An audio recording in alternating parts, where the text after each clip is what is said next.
આપણે બનાવીશું ખીર તો પહેલા ચોખા લઈશું અને ચોખાને બરાબર ધોઈ લઈશું.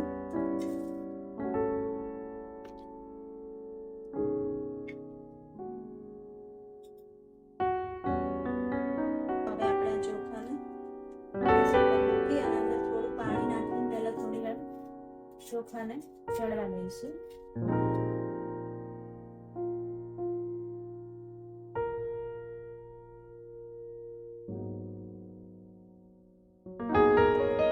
હવે આપણું આ દૂધ બરાબર ઉકળી ગયું છે.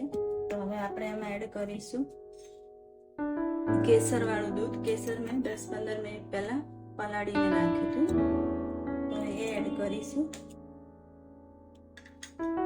પછી એમાં એડ કરીશું સાકર.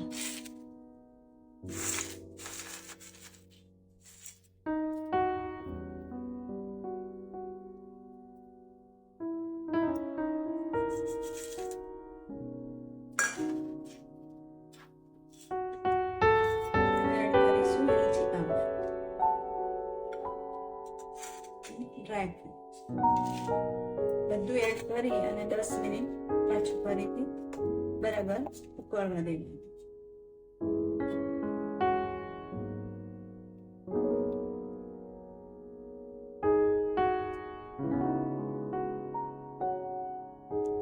તમે જોઈ શકો છો મસ્ત આપણો દૂધપાક રેડી થઈ ગયો છે.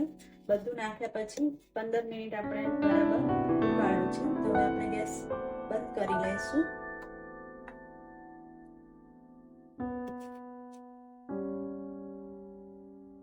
તો આપણે આ ખીર મતલબ દૂધપાક રેડી થઈ ગયો છે.